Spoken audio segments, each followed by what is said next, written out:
லட்சியம் பெரியதாக இருக்கலாம், இருப்பினும் அதை நோக்கி செல்லும் போது வழியிலே கிடைக்கும் சின்ன சின்ன வாய்ப்புகளை கூட பயன்படுத்திக் கொள்ள வேண்டியது மிகவும் அவசியமாகும்.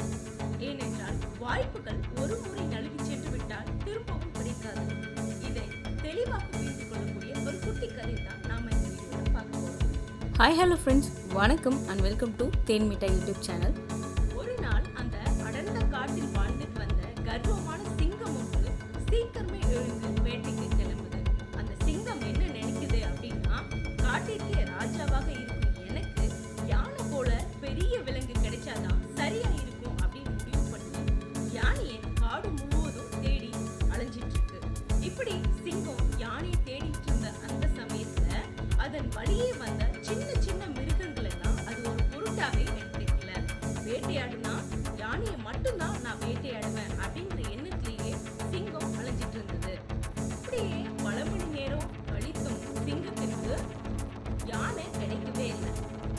இப்போ சிங்கத்துக்கு என்ன தோணுது அப்படின்னா, சரி பசி வேற நமக்கு அதிகமாயிடுச்சு, அதனால வழியில கிடைக்கிற மானோ நரியோ எது கிடைச்சாலும் நாம் சாப்பிடலாம், முதல்ல பசியை போக்கிடலாம் அப்படின்னு நினைக்குது.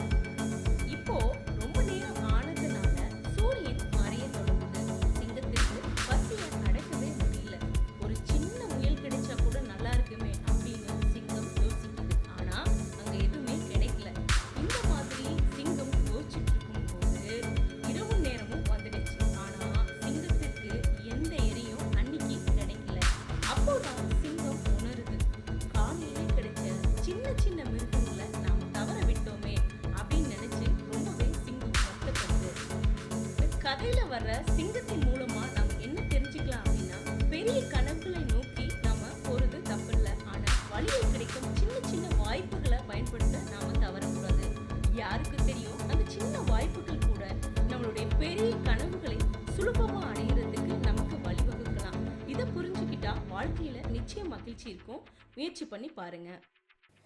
என்ன நண்பர்களே, இந்த கதை நிச்சயமாக உங்களுக்கு பிடிச்சிருக்குன்னு நான் நம்புகிறேன். இந்த கதை உங்களுக்கு பிடிச்சிருந்தா லைக் பண்ணுங்கள், ஷேர் பண்ணுங்கள், சப்ஸ்கிரைப் பண்ணுங்கள். இதே மாதிரி இன்னொரு நல்ல கதையோடு நான் உங்களை மறுபடியும் சந்திக்கிறேன். நன்றி, வணக்கம்.